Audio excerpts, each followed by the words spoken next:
zamanda bir o'tinchi o'tgan ekan.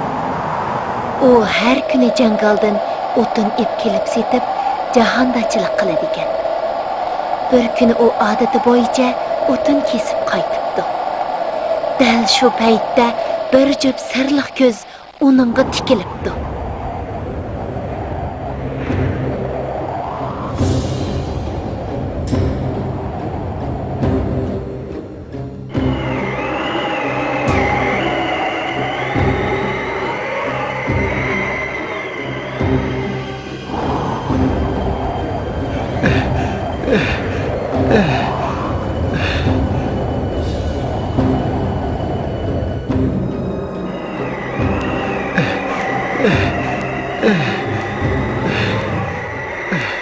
Hey! İnsan degan sen bo'lamsan.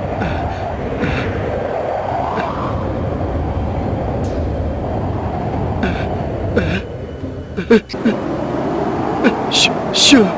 Men sana gap qilyapman. İnsan degan sen bo'lamsan. Men shu. Bir ishim bormidi? Men boshqalardan insonlarni nihoyat kuchli deb angladim. Men bilan chelishib boqamsan. Agar iyiq bilan chelishsam meni hashpashtiga jeng oladi. Agar chelishmasam qarshilik qilding deb yeb qo'ydi. Undan ko'ra iyiqni pen bilan yig'ishib kerak. Men bu sen bilan chelishib kuchimni sinab beqish orzusida yurgan. Ha? Bugun yaxshi uchrab qoldim. Biroq men kuchimni uyda qo'yib ketdiman. Aka olay, sen qechib ketma, ha? Bo'lamdi. Kuchingni chopsan epgan, men seni saqlayman. Ey, bugun bu kuchimni epkilayda qutulib qolaman. Erta yo o'g'ri uchrab qolsa qanday qilaman? Onundan ko'ra yana bir pami shiltay.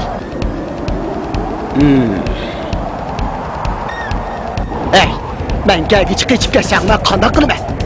Qechib ketmayman. Ishonmayman. Qochmayman. Undaq bo'lsa, men seni daraxtga bog'lab qo'yib ketsam qo'shilamsan. Ha? İxtiyorim.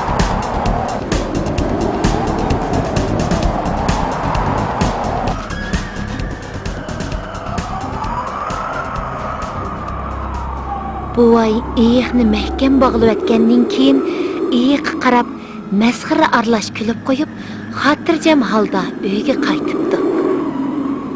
Kichik do'stlar, aytib beqinglarchi, buvay rostilla qaytib kelami?